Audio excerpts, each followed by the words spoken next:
রহমানির রহিম। আজকে খুব আনন্দ ঘনময় দিন।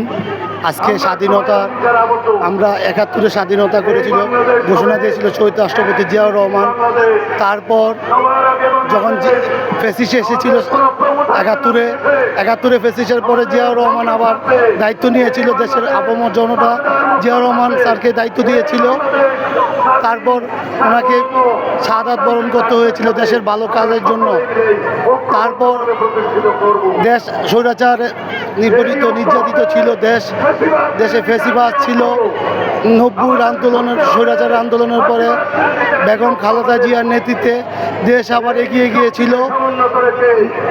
ফ্যাসিবাদ শেখ হাসিনা যখন ক্ষমতা আসেন, তার বিগত ১৭ বছর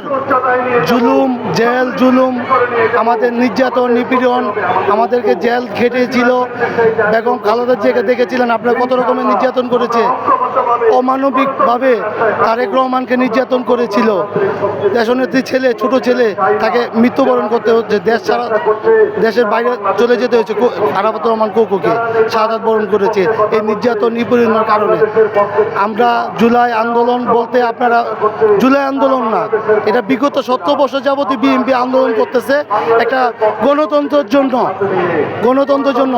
বেগম জিয়ার নেতৃত্বে, তারেক রহমানের স্যারের নেতৃত্বে, সবশেষ জুলাই আন্দোলনের নেতৃত্বে, জুলাই আগস্টের নেতৃত্বে, আন্দোলনের মাধ্যমে ৫ই আগস্টের হাসিনা স্বৈরাচার আমাদেরকে অনেক নিপীড়ন। আমরা যাত্রাবাড়িতে ৫ই আগস্টে গুলি খেয়েছিলাম। আল্লাহর অশেষ রহমতে আমরা বেঁচে আছি। আমাদের সাথে অনেকে শাহাদাত বরণ করেছে। আমরা মহান সৃষ্টিকর্তার কাছে শুকরিয়া। আমার বন্ধু সাথে ছিল, আমরা আহত সৈনিক, আমরা গুলিবিদ্ধ। তারপরও আজকে আমরা ৫ই আগস্ট পেয়েছি, আমরা ফ্যাসিস্ট হাসিনাকে সরাইতে পারছি। এখন আমরা ঐক্যবদ্ধ মাধ্যমে সকলকে নিয়ে আমরা একটা ফ্যাসিস্ট মুক্ত বাংলাদেশ গড়তে চাই।